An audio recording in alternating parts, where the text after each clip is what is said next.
Dr.B.R.Ambedkar, A Life of Struggle, Triumph, and Legacy. Chapter 1, The Birth of a Revolutionary. On April 14, 1891, in the small town of Mahal, Madhya Pradesh, Bhimrao Ramji Ambedkar was born into a world that was designed to oppress him.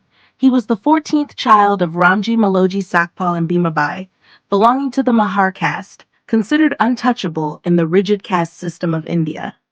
From an early age, Bhimrao experienced the cruel reality of discrimination.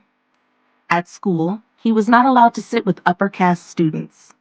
Teachers refused to touch his notebooks, and he had to drink water from a distance, poured by someone of a higher caste. But young Bhimrao did not allow humiliation to break him. Instead, it ignited a fire within him. His father, a disciplined and educated man, encouraged him to study. Bhimrao, despite all odds, excelled in academics. His determination caught the attention of influential people who would later help him shape his destiny. Chapter 2, The Journey to Knowledge and Power. With his brilliance and relentless hard work, Bhimrao won a scholarship from the Maharaj of Baroda, which allowed him to study at Elphinstone College in Bombay. This was a rare achievement for an untouchable in those days. He later went on to study at Columbia University in New York, where he earned a master's degree and a PhD in economics. His thirst for knowledge took him to the London School of Economics, where he further pursued his studies in law and economics. The years abroad opened his mind to the principles of liberty, equality, and fraternity. For the first time, he experienced a society where he was not judged by his caste, but by his intellect. However, his joy was short-lived. When he returned to India, he was met with the same discrimination he had faced as a child. Highly educated, but still untouchable in the eyes of society, he found himself struggling to find employment. Yet, rather than succumbing to despair, he made a vow: he would dedicate his life to the upliftment of the oppressed. Chapter 3, The Fight Against Untouchability. Ambedkar's first battle was in Mahad, where he led a movement to allow Dalits to drink water from public tanks. In 1927, he led a large group to the Chavdar tank in Mahad and drank from it, breaking centuries-old social taboos. The event was historic, but met with severe backlash. Not stopping there, he took another bold step, burning the Manusmriti, an ancient Hindu text that justified caste discrimination. This act was not just a protest, it was a declaration of war against social injustice.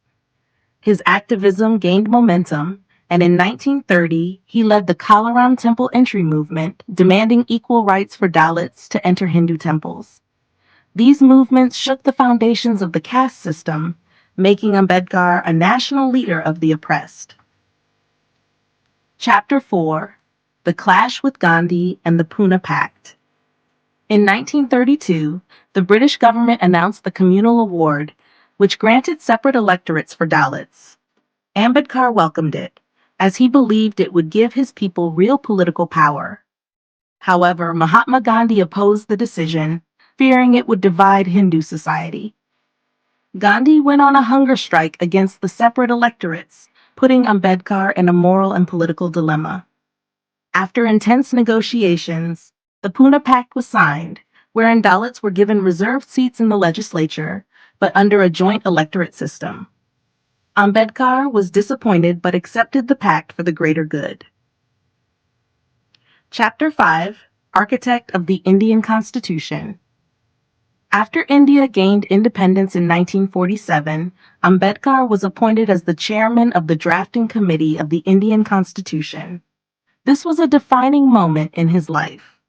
He ensured that the Constitution upheld the principles of justice, equality, and liberty, making untouchability illegal and granting fundamental rights to all citizens.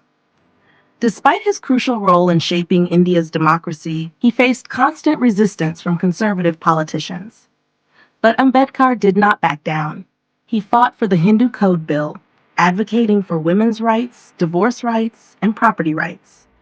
However, opposition from orthodox groups led him to resign from the cabinet in frustration. has Chapter 6, Embracing Buddhism.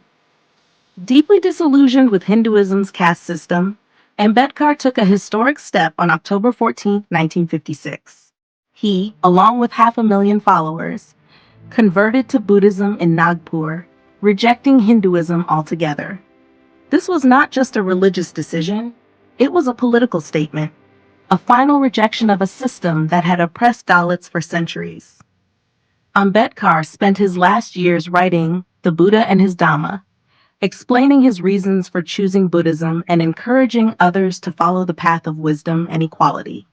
Chapter 7, The Final Journey and Legacy. On December 6, 1956, Dr. B.R. Ambedkar passed away in his sleep, leaving behind a legacy that would inspire generations. His contributions to social justice, law, and human rights continue to shape India. His followers, known as Ambedkarites, keep his vision alive, ensuring that his fight for equality remains relevant. His life teaches us that perseverance, education, and courage can overcome even the greatest obstacles. Life lessons from Dr. B.R. Ambedkar. 1. Education is the most powerful weapon.